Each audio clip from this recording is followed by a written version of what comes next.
Good afternoon, everyone, and welcome to a Bowls Victoria training webinar. This is our first go at selection, so we're pretty excited about what we've got to present today. My name is Matt Otobre, Club Education and Training Manager, and I'll be your presenter for today. Our guest, who's holidaying in Fiji at the moment and has joined us, is Troy Stafford. Troy's had about 80 years of experience with selection, well, probably not 80, maybe 30 or so.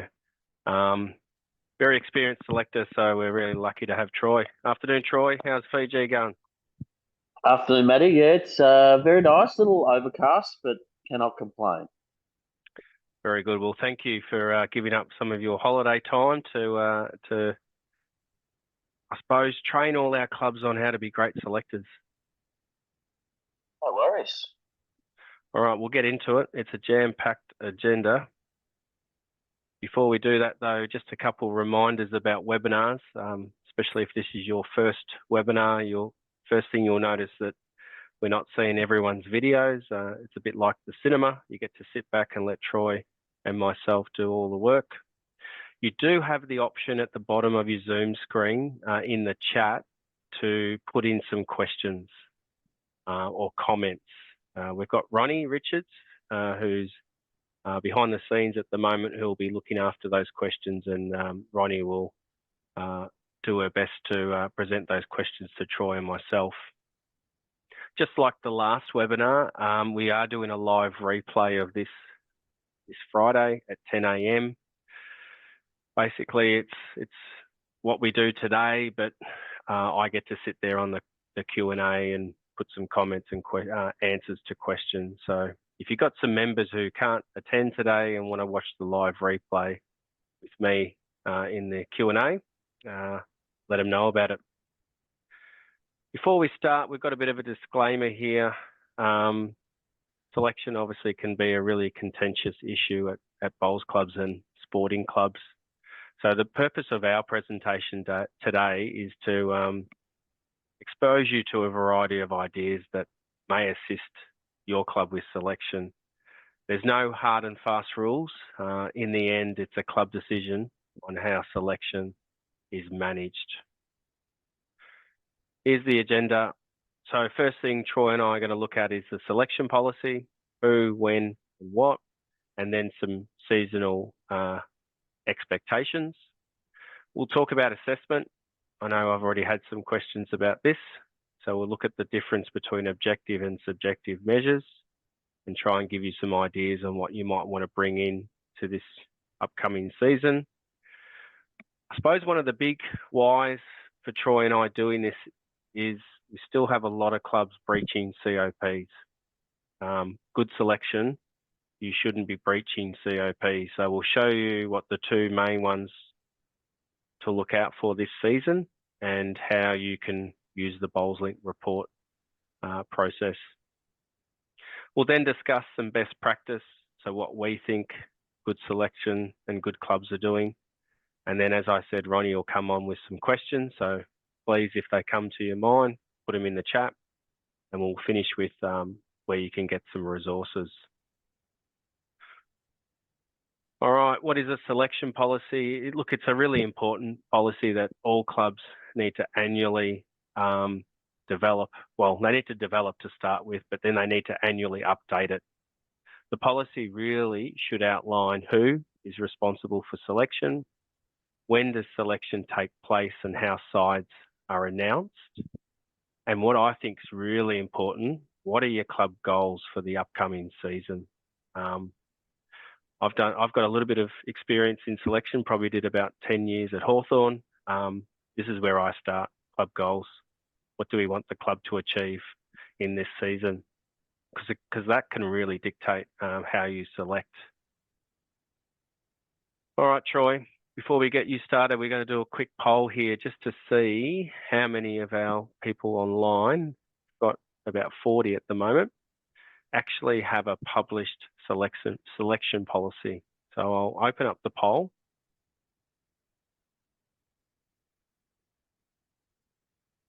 So you've got the question there, does your club have a published selection policy? Yes, no, or I'm unsure. Troy, can you see those coming in? Or is it just me? I can't see them, no. Okay. We'll stop the Yeah, poll in a bless moment you. and then I'll publish the results. We've got 33, so 82% have submitted their response. We'll give another minute for those 6 more people to...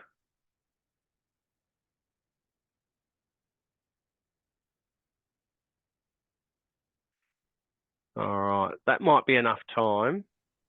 Troy, now you know that you can't see the results. What's your prediction? Oh, I would say maybe 25% have said yes. Right. So we're looking at majority no or unsure. All right, let's that would be end my the guess. poll. And Troy, you're wrong. We've got nearly just under half. 50%. Yeah. Fantastic. Yep, that is good. So happy to be wrong there. Still shows that we've got a few clubs that need to lift in this area. So hopefully what we can present today will give you a great start. All right. Might throw it over to you, Troy. The who. So the who is really, really important. So as in who are we going to put onto the selection panel? And these are some criteria that we think is really important. One is that you need to be unbiased. You need to have no hidden agenda. So having worked with many selectors over the years, sometimes there's selectors who go on to selection because they weren't happy with where they were selected last year, or where their partner or their friend was selected, or they go on because they think that they should be in a higher spot, and that's always fraught with danger when there's that hidden agenda as to the reason why that person's gone on selection. They need to have a good knowledge of the players. Don't need to have a good knowledge of all the players, but particularly in the area where they generally play, because the next point talks about having all sides covered. So it's important that you have at least one representative from every side that you have, so that whilst they're not getting 100% view of how people are playing, because generally they're playing themselves, they're getting an overview, they're getting a feel, they're talking to people. So they're going to be the wealth of knowledge for that side, bringing that information into selection. We recommend, if you have a club coach, that club coach should be on selection. And this is a big one. Most clubs would appoint selectors based on popularity. So there'll be a vote, and that's where you run the risk of people going on that because they weren't happy with where they were selected last year. We know it's an unpopular position within a club, so often you only get the exact amount of people that you want. Where I've found it more successful is where the board appoints the selectors. So members still have a say because they appoint the board. They appoint people into the board who think they're going to do the best job in administration for the club, which then one of their roles would become appointing selectors who they believe will do the best job for each of the sides, looking at that criteria of unbiased, no hidden agenda, etc. So I think that's really critical, and it's a very important place to start. And if you don't have board-appointed selectors, I would certainly consider that within your club, even if you wanted some sort of a compromise where you had part board appointed and part elected by members, might be a way to transition through to that. Yeah, it's a really good point.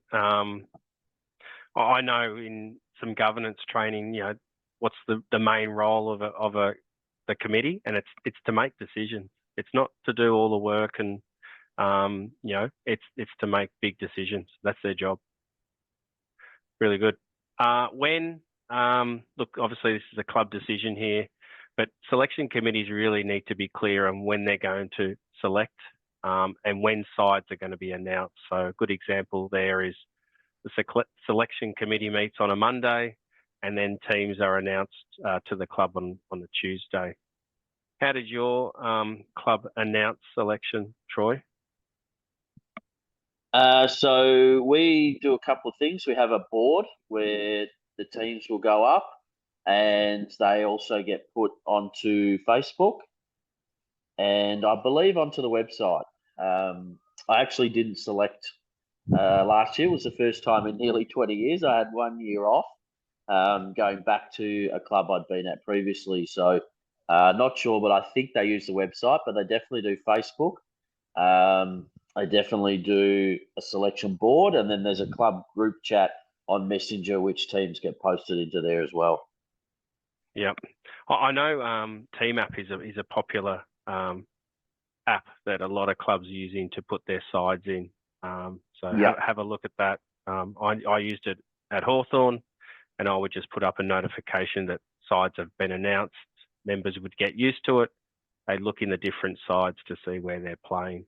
We never published sides on a board after that, so it worked really well.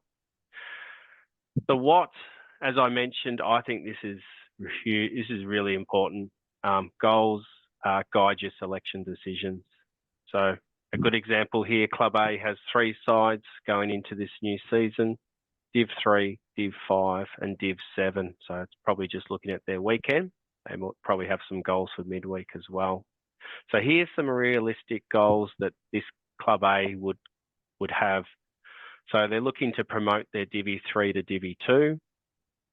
They want to retain their Divi 5. So at the same time as promotion, they don't want the Divi 5 to get relegated. And Divi 7, it's all about participation. It's having a rotation policy, and it's giving those new bowlers a great experience so that they come back the next season and hopefully develop and push up the ranks. All right. Not only do you need to identify your who, when, and what, you also need to outline your season expectations. So we've got 5 expectations here that we're going to look at. What are your training expectations? What happens if someone's unavailable? What happens if someone's unavailable after selection's been made? How do you manage selection? This is a really big one. So how do you tell players that they've lost their spot? And how do you appeal if you're not happy with the selection decision? We'll look at the first one, Troy, training. It's great to see a lot of our clubs are realising the value of structured training and working hard. And it's not just players turning up and play. There's the first question. How many training sessions do our players need to attend? So again, we'll just confirm this is just an example and something you consider, and every club's going to have a different environment. So in this example, we're talking about, so you need to set those training expectations, and we're saying here at least 1 training session per week on a Thursday generally tends to be a typical one that we would see. What do players need? What do players need to do if they can't attend? So it's important for your club to communicate that to players. So it might be advise the club coach before scheduled training time that, look, sorry, I'm unable to make it. And I think, most clubs are going to be accepting of that most people in our sport aren't professional. So they do have families, they do have jobs, they do have other commitments. So if you can't make it, just as a courtesy, certainly as having been a club coach for a long time, I always liked it as a courtesy. Someone just said, look, I'm really sorry, I can't make it. And then having some information about what happens if player A doesn't train and doesn't communicate. What do you do? You might have, yours might be that they don't get picked the next week. It might be that you just communicate with them and say, look, it'd be nice if you could just let us know next time. It's obviously up to your club what you want to do with that. That number 3 is a really good one because I've experienced it personally myself at my previous club. I think the good idea is having a warning or maybe a bit of a chat to that player before you you say, look, sorry, you've lost your spot. It gives the player then a chance to respond and realise that they're not putting in the effort, and give the opportunity to put the effort in. And if they're not going to do it, then maybe they have to lose their spot. Yeah, but 100%. You just got to be careful that if someone is one of your better players, there's a bit of a balance there that you don't want to lose them out of your side because you obviously really need them, but you also don't want to set a precedent and a club culture. So there's a real trade off there because you certainly don't want to be having players that are perhaps your better players, and because of your policy, you can't select them. But then you've got to be mindful of how it looks for everybody else as well. So it really is a huge balancing act right there. Yeah, and having it clearly communicated is a great start. Next one's unavailability. Yes. Obviously, this is a huge role of selection. So players really need to know the process for communicating their unavailability. Now, I think clubs are really good at this. How most clubs have a system in place that's communicated prior to the season. I'm at Heathmont at the moment, and we have a big board for the whole season. All the games are clearly outlined, and you mark on there when you're unavailable. Previously at Hawthorn, we used TMAP that has another capability in there where you can list your unavailability. So as a selector on the Monday, you can see for that week, and you can see for maybe 3 or 4 weeks, when are we going to lose some of these players? When, look, sometimes, things can pop up and you might only have 1 or 2 weeks notice, but I would be stressing to the players that at the start of the season, as much as you can, communicate your unavailability, because it will help the selectors in selecting the right sides. And obviously, Matty, there's times where it could be the day before or the morning of because you're unwell, and we understand these sorts of things happen. So you've got those procedures in place. So this is moving on to our next slide there. If we've got those procedures you've in place. Gone straight into there really well there, Troy. So I've moved. Selection management. Look, yeah. If you're a new selector, do not be surprised the night before on the day you're going to get a call from a player. Or multiple. But yeah, correct. And players need to know the process for communicating their late unavailability. How I would be nominating a person that people call. When, obviously, that's got to be as soon as possible that they know they're unavailable. This is a big one, isn't it, Troy? The process for the selection committee once they realise that they've got some players that can't play.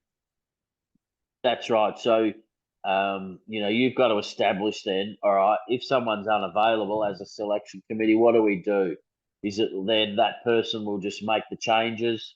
Do you need to ratify it with at least one other selector, or do you need the entire selection committee to be a part of that conversation?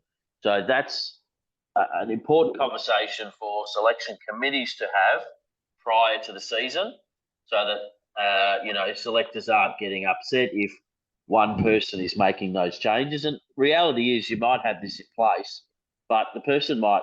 I've had situations where someone's pulled out 15 minutes before the game starts, and you've just got to make a decision. But where time permits, having that policy in place or the procedures in place that all the selectors know what their role is when that happens. Yeah, and I think having a communication platform for your selection committee is vital. When I was on the selection committee, we had a WhatsApp that was going constantly.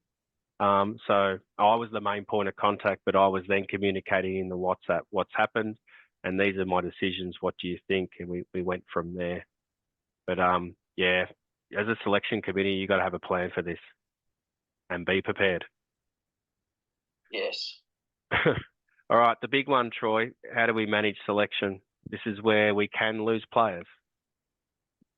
Yeah, so this is the real crux, the make or break of what will make a selection committee successful. It's how do you manage when people are dropped? Generally, if people are promoted, people are pretty happy.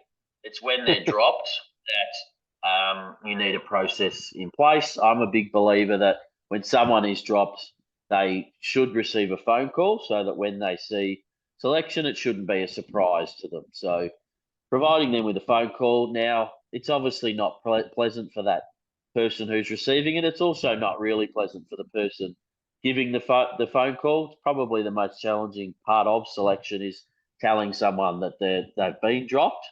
But it's important to do, and it's important to communicate it properly and give a valid reason. You know, I've heard of selection committees that say, "Oh, look, we've dropped you from the ones into the twos because we really want to strengthen the twos." Now, if that's not the real reason, don't go telling them that because that just causes more problems. You've got to be honest and upfront. If it's form, tell them it's form. If it's discipline because of maybe how they behaved at a particular match or something, tell them that. They need to know what the problem is and how to rectify it. Now, the other thing to determine is what constitutes receiving a phone call. Some people say if you drop from a side, that's it. That's the only way, reason. Some would say if you've been dropped, as in moving positions from, example, a skip to a third, that's also a reason for a phone call. Or it might be moving rinks. You're playing second in one rink and you've moved to a second in another rink. Might be another reason for a phone call. That's up to your selection committee. Basically, decide what you constitute as a reason for players getting those phone calls.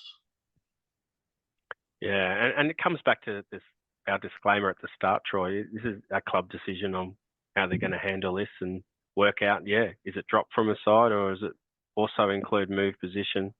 But yeah, clear communication and providing the players with something to work on is really important. Yeah. And this will probably lead into assessment, which is not too far away up in our slides. All right, last So one. generally, just on that communication, what I've always done is had what you in footy clubs call a pie night just before the season starts, and you can go through all this sort of stuff to let players know this is the expectations from the selection committee. These are the goals of the sides. This is what we want you to do if you're unavailable, etc., etc. Yeah, I think that we may have this in best practice, but that's definitely a great practice to have. Before your season starts, you publish your selection policy and then you talk about it.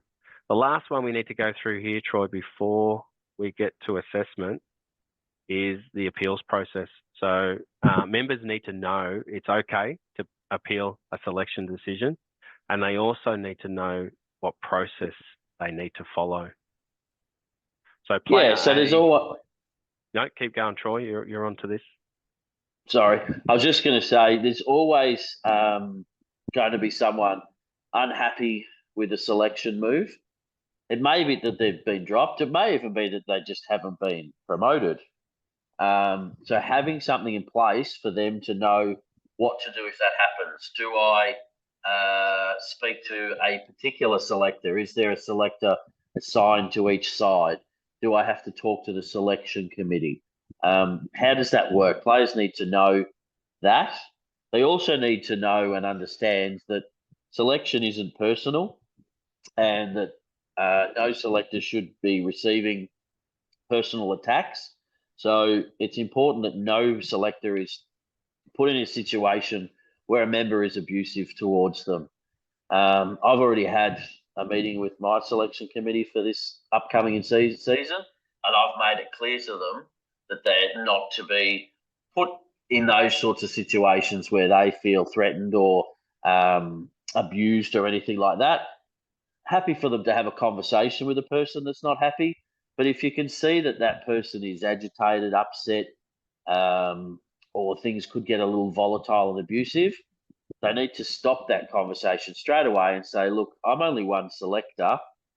You need to come and speak to the entire selection committee. We meet at Tuesday, 5 o'clock. Would you like to make an appointment and come and talk to the entire selection committee? What you find there is generally they either won't come because they don't want to give up their time, or they don't want to say the same thing to 5 people that they were happy to have a one-on-one sort of attack at, or they will attend, but generally because it might be 5 selectors and 1 player, generally they probably won't be as volatile as they may have been one-on-one. Yeah, and look, you hear the stories of, selectors at training or something and then get approached by players and the confrontation. So, yeah, clubs need to have a process here and clearly communicate it before the season starts. All right, assessment, Troy, this is a big one. If you're going to be dropping players, you need to have some data to show that their form warrants a selection decision. So there's 2 types of assessment, and all clubs should know this, that there's objective assessment, which is factual and unbiased, and then there's subjective assessment, and that's generally opinions and feelings. Troy and I are on the same page here. You need to have more objective assessment than subjective assessment. And here's some examples. So the first 2 can easily be taken from your scorecards. Obviously, live scoring is great now because you're going to see the digital scorecard in the result portal. So ends 1. Clangers are obviously if you drop 3 or more in an end. And there's another term for the when you pick up 3 or more, which is bangers. Length of ends and front end and back end crossover. You're not going to get these from the scorecard. So you may have to develop a system within your rinks that this data is recorded. So obviously it could be the third, because sometimes the third could be down there with the skip and they could be having a card recording this data. So what's the situation after the lead and second have bowled? What's the situation after the skip has finished? And then this is one of your ones, Troy, the changeover score. Just explain just to clarify the difference between front end and back end crossover as opposed to changeover score. So the first one is front end being lead and second, back end being third and skip. So identifying what the shots are when the second is finished, and then obviously at the end. Whereas the changeover is more looking generally at the skipper. It shows you when the skip changes over, so after the third has finished, what the situation at the head is, 1 up, 4 down, whatever it may be, measure, and then what the end result was. So it gives a little bit of an analysis of the front 3 players, but you don't specifically know who's played well or poorly out of those front 3, but it gives a reasonable understanding of the skip. Now, it's not foolproof because the other skip might have a blinder and that might look poorly on your skip, who may not have played that badly, but the other skip was just really, really good. It doesn't also take into consideration like lucky shots, whether you get them or they get them, that might change over a final result from the changeover score. But it's when the third finishes to when the skip goes to the head is changeover score. Yeah, really good. And that could be something that the skip keeps as a record for themselves, wouldn't it, Troy? Generally I've seen the seconds do that one. They're the one with the scorecard, and because it's done on the changeover, they're moving to the head. I'm generally not a big fan of skips doing a lot of that stuff just because I believe they should be looking more at tactics and trends in games and things like that, or ways to beat their opposition. So if I would recommend that, I would suggest the second's the best one to do it. Yep. And here's some subjective assessment that we probably want to steer you away from. But look, again, come back to that disclaimer. It's a club decision on how you assess your players. I know some clubs get the skips to write a report on each of their players and how that rink went. I know there's a lot of clubs out there doing player votes.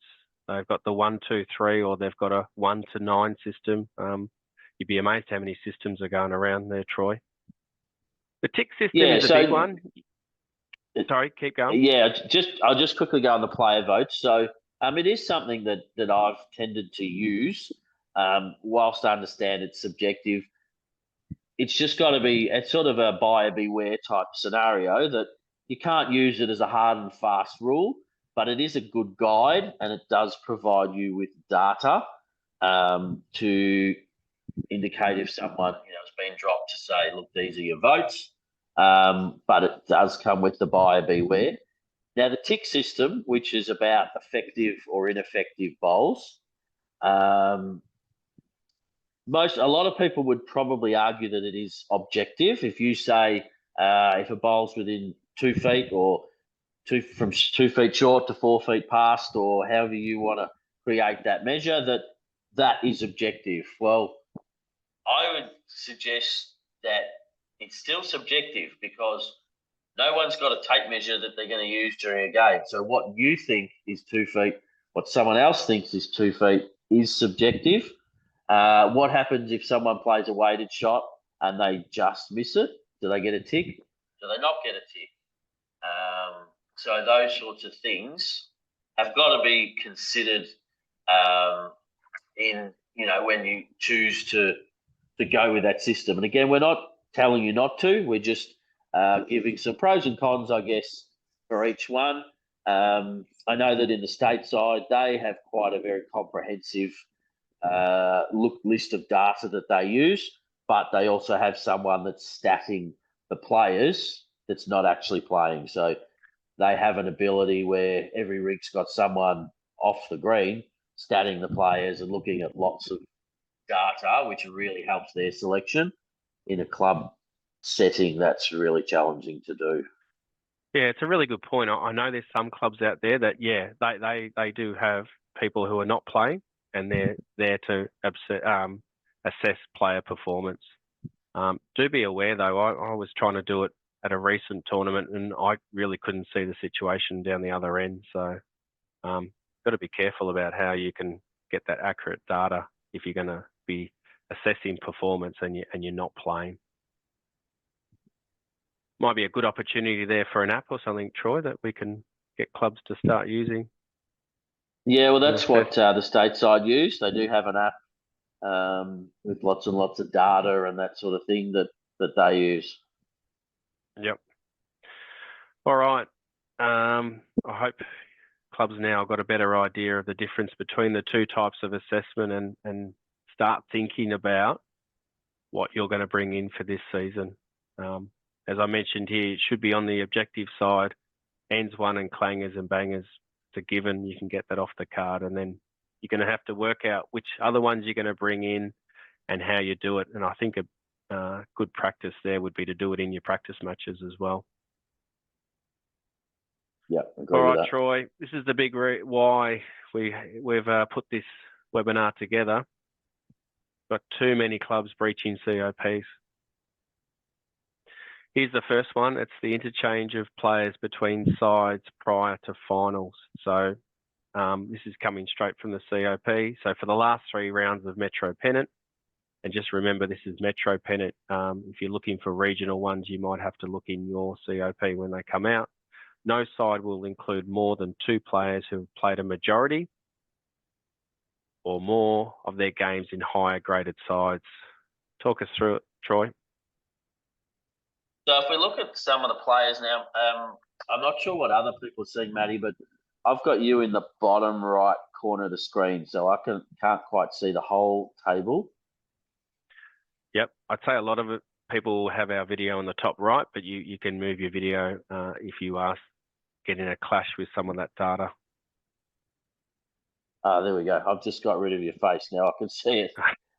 So, no offence. Yeah, none taken.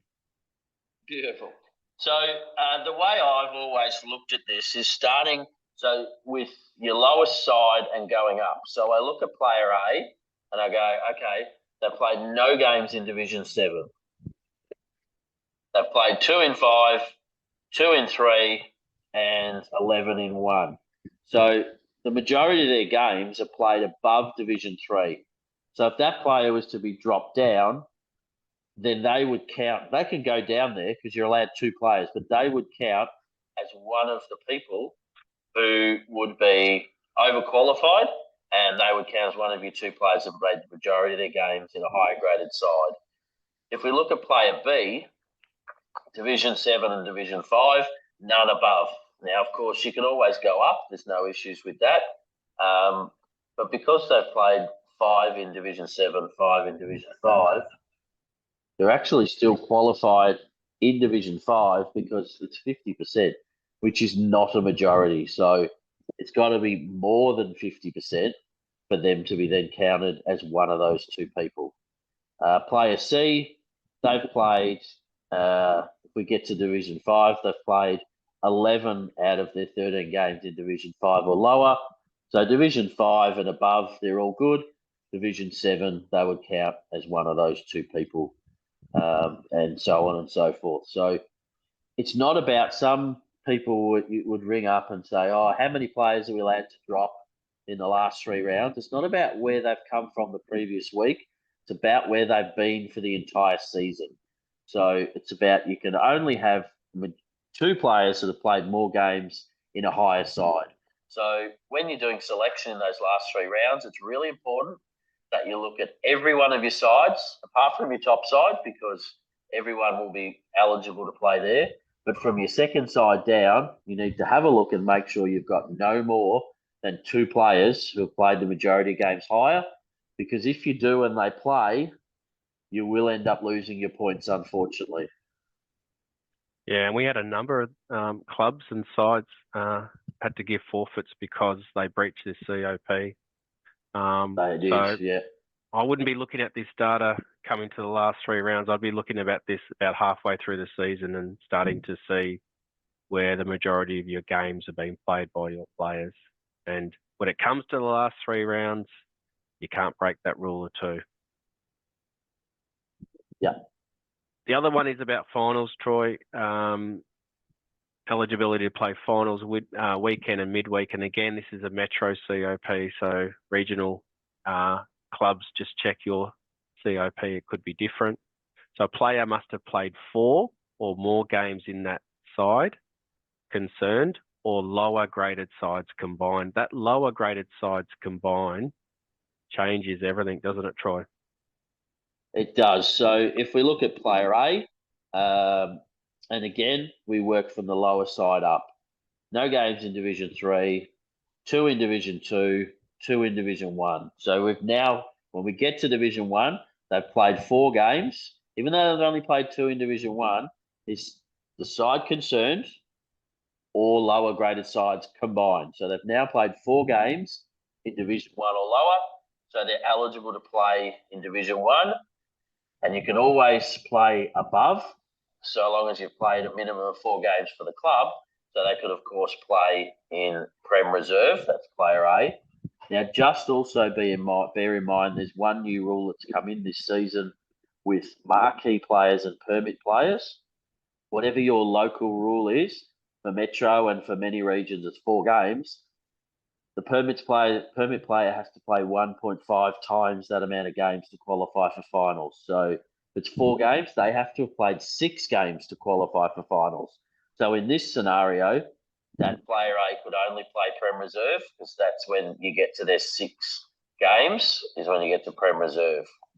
If we look at player B, 1 in Division 3, not qualified, 3 in Division 2. Therefore, 3 plus 1 is 4. They're qualified for Division 2 and higher. And if we just go down to E, even though they've played 10 games in Prem Reserve, they played 4 games in Division 3. So that means they're qualified in Division 3, or they could also play in Divisions 2 or 1, even though they haven't played a game there, because it's the side concern or lower graded sides combined. So that player E could play in any side from Division 3 and above. Well done, Troy. Well explained. All right, I think the big one here is how do our clubs pull these reports? And as I said, I wouldn't be doing this report coming to your last 3 games. I'd be pulling reports maybe halfway through the season and then bringing them to every selection committee meeting. I'll show you how to get that from the result portal. Right, so I'll just share my result portal screen. You can see that, Troy? Yes. Yep. So we all know the result portal. Everyone looks at it for their results. So if I was coming here and I'm a selector and I want to pull these reports on how many games my members have played per competition, I'd be going obviously to Bowls Vic. Obviously when our comps go live for Metro, you'll see an event for weekend pennant and midweek. They're not live at the moment, so we'll go to completed. And there you can see, there they are there, 24-25 midweek and 24-25 weekend. So if you're doing a report for weekend, obviously click on the weekend one. Again, when the comps are in play, these will be active. At the moment, they've been completed. So click on completed. Now, you could get a report for each competition by going into them. But what I would be doing is going to the event info drop-down box, and I would be clicking on the number of matches played per member per competition. So what's going to happen here is, for my club, I can get a list of all my players who played. I can also get a list of what games they played in each of the competitions. So I don't need to pull all that together. That event info download does it for you. I'm not going to click on this because I've already prepared one earlier for Bundoora. This is their midweek report. You can still see that, Troy? Yep. Yep. So clearly here, in alphabetical order, I can see my players. I can see how many matches they've played. So this was a report taken at the end of the season. You might get some 16s because that could be finals as well. But straight away, Robert Allen, he played majority in Bundoora 3. So he played 12. He played 4 in Bundoora 2. And these columns here tell you what division they were. So that was Division 3 he played, and he played 12 in Division 5. So there's a really good report that you can be downloading prior to your selection meetings and really track your players' data on how many games, so that you don't breach those 2 COPs. You don't play ineligible players in finals, and you don't play more than those 2 people in the last 3 rounds. I did have to tidy this up a little bit, so a lot of our members are pretty good with Excel. If you need any help with that, please let me know and I can send you a tidied up version for your club.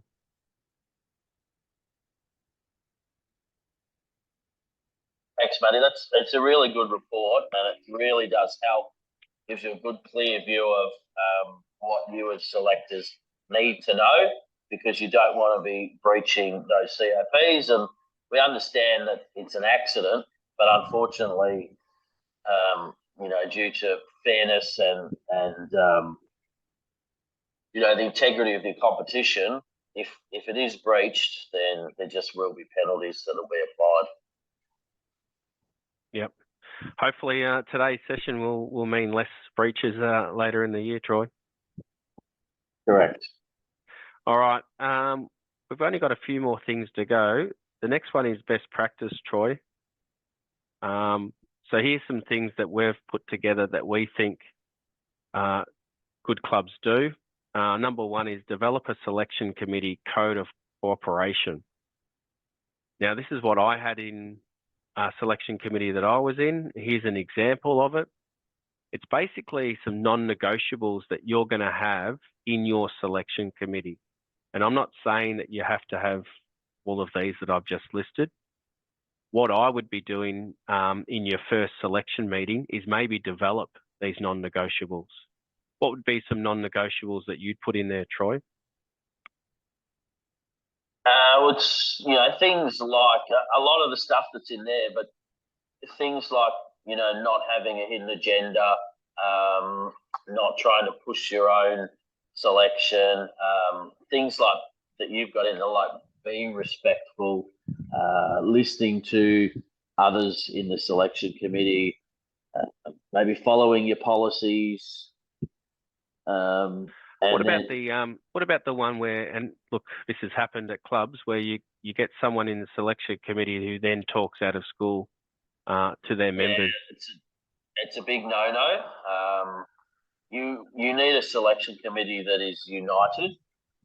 Whether you agree with the selection move that's happened, and the reality is there will be selection decisions that are made where you don't agree, because it is a committee of numerous people and you're not all going to get a consensus. So let's say, for example, you've got 5 selectors, 3 vote one way, 2 vote the other. So you end up going with the majority.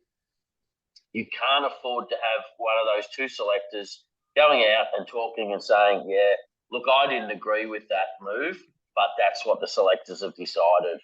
That's fraught with danger, and that will really cause lots and lots of problems, both within the selection committee and within the entire club. So it's really critical that whether you agree with the decision or not, if someone asks you why that decision was made, you talk about the reasons, not about your opinion.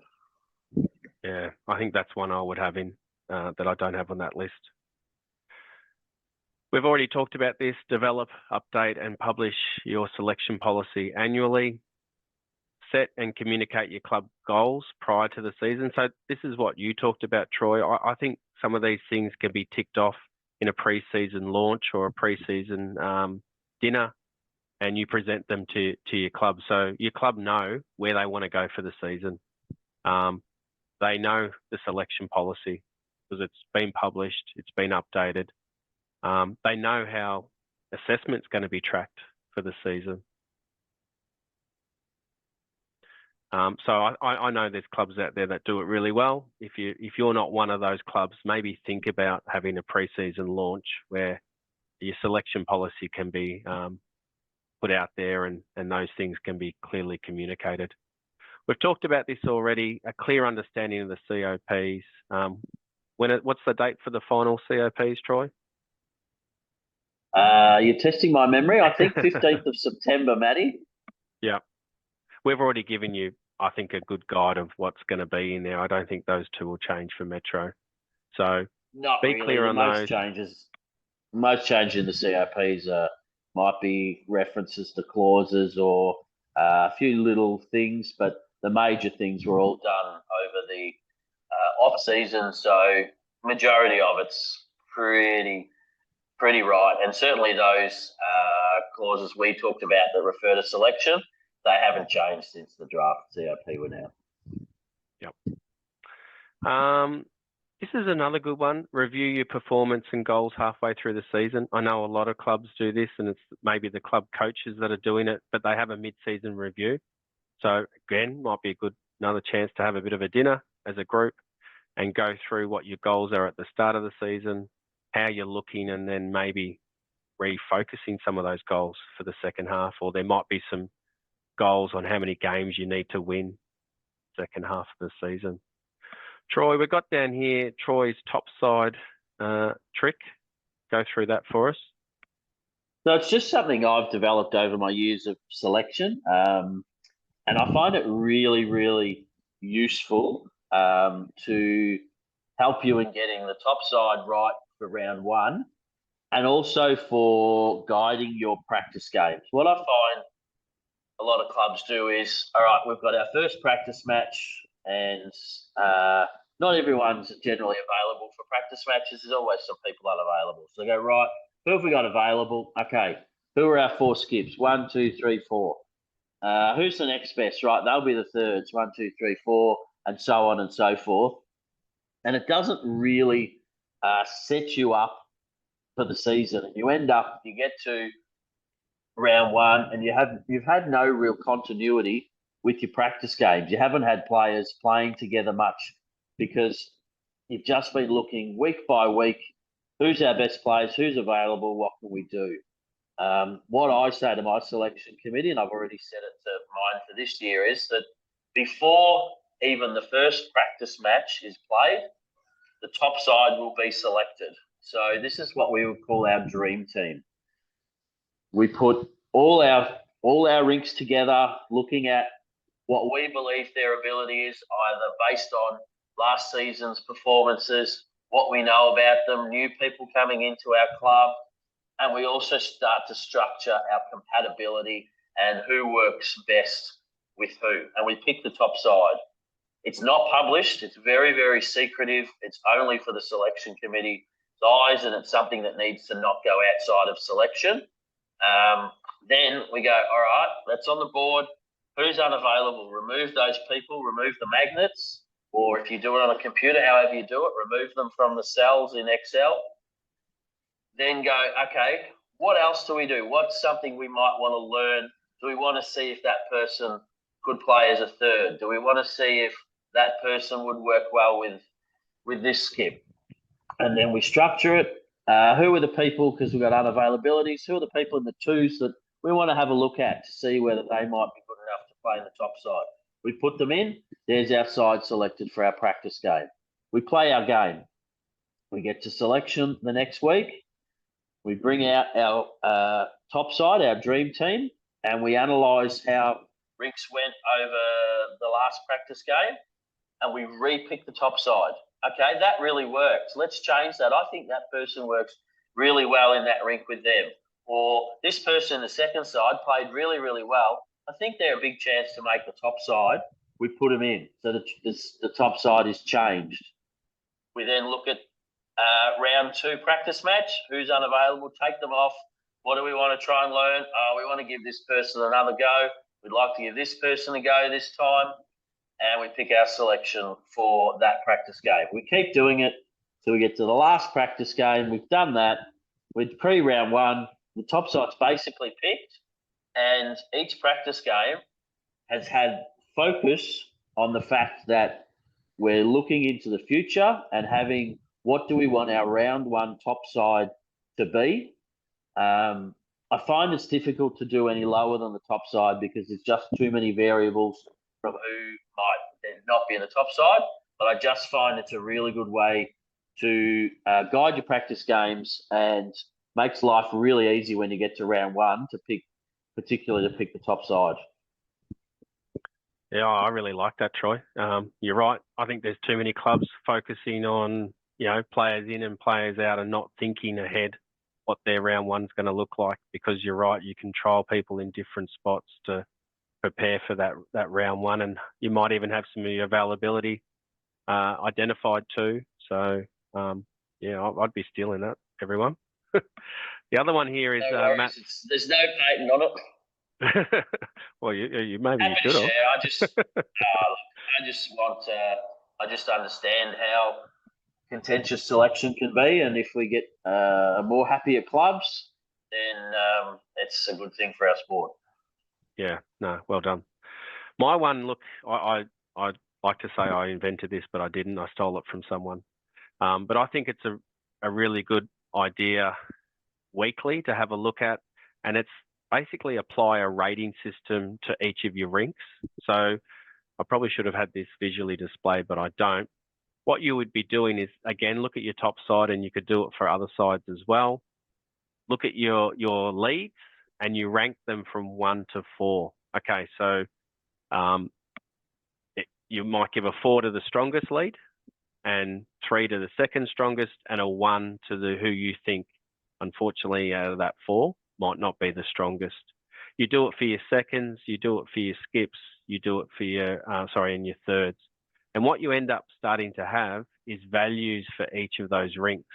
And what you don't want to be seeing is some of those rinks with all 4s, because that's possibly too strong and not balanced enough amongst your other rinks.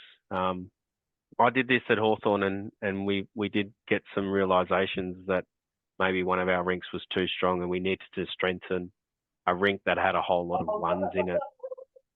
So, I thought that was a really good system. Yeah, I think it's got a lot of merit. I really like it too.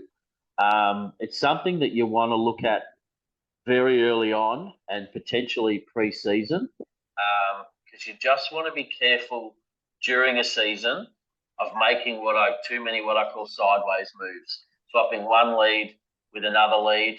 I generally only like to do that when there's compatibility issues, but otherwise you've got to be careful about weakening a strong rink to strengthen a weak one, because often what happens is it doesn't really strengthen the other one, but it does weaken the one that you've changed. So the more you can get that right at the start of the season, the better that will be to say, yep, we've analysed this and our rinks are balanced and we think we've got 4 pretty even rinks. If we put them up against each other, generally they should have a really competitive match, because, you know, we might have the strongest skipper with the weakest third, something like that. So it sounds like really 2 good things you can be doing before round 1.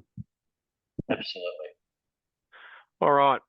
I think we're up to questions. So we'll get Ronnie to come in. We'll stop sharing and see what some questions our members have posted in the Q&A. Afternoon, Ronnie. Afternoon, Matt, Troy. Very interesting. Hey, Learned Ronnie. a few things. Hey, You've learnt a couple of things. Excellent. I have. Always good to learn a couple of things. So our first question was around the objective selection measures. One of them was listed length of ends. Can you talk to us about what you mean by length of ends? Yeah, so obviously your scorecard's not going to tell you whether you played minimum, medium or maximum. You need someone in your rink recording that. I really like that assessment, and because you can actually use it in the game. You can actually have some real-time data to say to your rink, you know what, we've played 4 minimums here and we've won each of those ones. Maybe this is a length that we need to be going to. Could also be some data after the game to say, look, we played 7 T2Ts and we were no good. Maybe this is something we need to be training on. But that requires someone to be recording those lengths, and it could be a little bit subjective. Just one other thing to add to that, Matty. If you've got selectors, where we talked about one of the criteria having really good knowledge, one thing I've always looked at, again, when compiling rinks, if you know the strengths and weaknesses of the players within your rink, or each of the rinks, if you've got someone that's really good on short ends that's playing with someone that's really good on long ends, it's a really good combination to have together. And again, if you have someone perhaps that you think's really good on forehand with someone that's really good on backhand, again, good combinations to have together to ensure that generally you're going to have bowls in the head more often. Yeah, well, I'll be stealing that one too, Troy. Thank you. Right. Giving away all his treasures today, isn't he? I know. He sure I know. is. So our next question, I think, is primarily for Troy, but would love to hear from both of you. It's around the interchanging of players before finals. So given that rule, how early should selectors be looking at players and considering whether to drop them so they don't end up with, you know, someone who maybe shouldn't still be in that top side if they're really struggling? So sort of how early are you making those decisions as a selector? Yeah, I recommend about round 10, because 4 games is the minimum you need to play in that side. So that's where you're at. Potentially, if they played all 4 games in that side, if they haven't played any, they'll qualify for finals. So looking at where your sides are after 10 rounds and then going, all right, is there anyone that maybe they've played 3 games there and we want to give them 1 more game just to get them qualified, so that if they're to that side makes finals and the one higher doesn't, then we've got an extra resource in that side that we can use. And of course, if it's then done in round 11, it's before the last 3 rounds, and that rule about the majority of players only having 2 of them doesn't apply in that round. Great. Thank you. And I'd also bring in the clear communication too. So I'd be saying that to the players. This is the reason why we're moving you. We've done some data here. We think this will help our club or our sides, and that's the reason why we're changing your position. Great. Next question's on the electronic scoring. Now that electronic scoring will be moving down to Division 2, wouldn't it be best for skips to do the crossover recording or seconds? Otherwise, seconds will need to carry a phone, a card, and a pencil. What's the best way to manage crossover scoring, Matt? Look, personally, I would maybe give it to your threes. I subjectively assessed all my performance last year, and I quite comfortably did it with a card in my pocket. And you see it more and more these days where the third will be down there with the skip at the head. So they get to see a really good idea of what's happening and what the changeovers are. So I would probably be handballing it to the threes. I'd probably steer away from the skips because their job is to construct that head and not confuse them or give them distractions. I don't know your ideas, Troy. No, I agree with that. So I think if they're doing paper scoring, it still makes sense to me that the two could do it because I've seen it where clubs might staple another little sheet onto the scorecard. They've already got the one with the pencil and that sort of thing. But yeah, if it's live scoring from Division 2 and higher, agree 100% that I think it's something that I would give to the third as well. Great. Ronnie, clubs are very good at finding ideas and ways of doing things. You'd be amazed. Awesome. Our next question is about the managing selection process. So we all know how tricky that can be. If a club is starting from scratch, so currently there's no feedback from selectors and the teams just go up on the board, what would you both recommend as the sort of starting points for improving that selection management process? What do you mean by from scratch? So this is the first time they've got a selection policy? So I think the question's asking if currently no one is spoken to and the teams are just put up, and if you're dropped, you'll find out when you look on the board. What's the best way to start improving that current process? Well, I think Go, Troy. I was just going to say, I think that then it's identifying what dropped mean, but probably if you've never done it before, then it might just be reducing the workload for selectors. So it's just if someone's dropped from a side that they receive a phone call. How do we get to that point? It's a discussion with the selection committee, and then it's communicated to all players prior to the start of the season. I think this where you have a lot of issues, Ronnie, is when you don't have clear communication going on at your club. So as hard as some of these discussions are for some people, especially if it's can be confrontational, you need to have them and you need to have set process there. Now, I agree with Troy. You know, if you're starting out, it might be if you've dropped from a side to another one, you'll be received a call, explanation given, and some things to work on.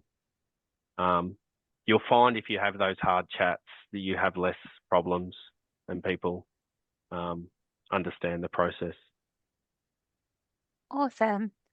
We've got an anonymous question. How does the COP apply when you have two sides in the same division with the movement of sides? Is one nominated as the top team, or how does that work?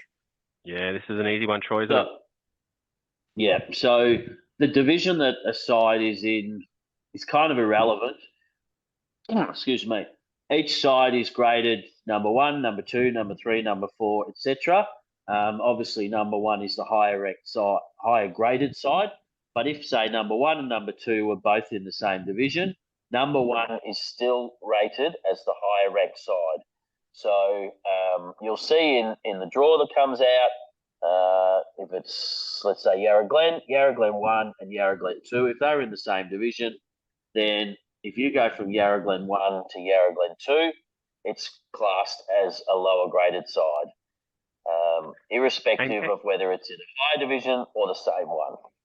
And clubs get to identify this at the start of the season, Ronnie. So they get to nominate which one's 1, 2, 3, especially if they're in the same division.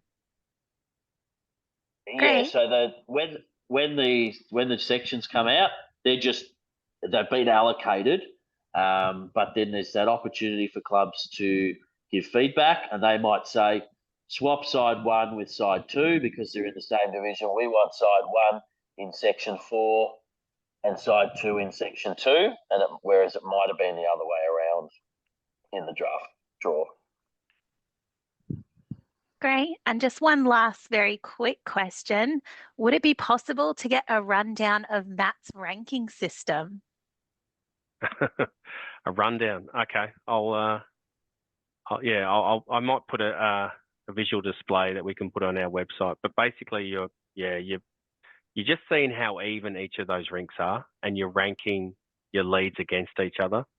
So you need to work out firstly what's the best value. So are we looking for the smallest number in the team, or are we looking for the largest? I'd probably go with the largest. So 4 would be what you think is the strongest lead, and 1 would be who you think is, I don't like to say weakest, but not as strong. And you do that for your seconds, you do that for your thirds, and you do it for your skips. And then you add up each of your rinks to see what value overall they have. And what you don't want to see is obviously a whole lot of 1s in a rink and a whole lot of 4s. So you want to see a real mixture of that. But after listening to Troy's explanation, you also want to avoid a lot of massive changes. So you probably want to start to look at your top side and start to see how even they are. But again, ranking 4 to 1 is very subjective. Oh, great. Thank you. All right. We got any more, Ron? We've just got a question about whether you'll email the slides out after this. Very good question. I did think about this. So what we'll do is we'll put this webinar up onto our club education and training page, and I'll attach the slides. I thought clubs might benefit from that, so we'll definitely put them up so they can download them. Yes, and we'll also be doing a live replay, I believe, too, Matt. You can tell us about that. I did mention this at the start, so it's a live replay this Friday at 10 a.m. We did it last week. We didn't get a lot of people viewing the replay, so hopefully we get a few more this Friday. But the benefit of it is obviously you get to see what we've gone through today, but you get to have me in the Q&A if you want to post some questions to me, and I can, in real time, give you those answers. Great. All right, we might leave it there. I've got a couple more slides to go, and we'll finish off. Thank you, Ronnie, for manning those questions. No worries. All right, Troy. So just the next slide is resources. It's not a surprise. There's not a lot of resources out there, but we definitely recommend the Bowls Learn unit that you can do through your Bowls link. This is what that unit provides. It looks at who's involved in selection, which we've talked about. It looks about the skill set required by the selection committee, how to review your existing policy, methods for selection, which I think would be assessment, and also some benchmarking performance, which we probably haven't talked about, but another great idea. So if you're looking for further training apart from this webinar, we really recommend go and do the Bowls Learn unit. You can access it through your Bowls link, and you can't miss that selection module. Here's the other 2 webinars that are coming up. So we've got the conditions of play. So we're going to unpack some changes and some commonly misunderstood conditions. And then we'll look at the role of the side manager, what COPs they need to know, and how do we do the teams and results in BowlsLink. Big thank you to you, Troy. Enjoy the rest of your break. Really appreciate your involvement in the preparation for today's session and giving up your time and some of those secrets that a lot of clubs will be stealing. No worries. Thanks, Matty, and great work to you for putting it all together. You've done a fantastic job. Cheers. Cheers. Good luck for the season, Troy, and enjoy the rest of your break. I'm very jealous. Thank you. See you, everyone.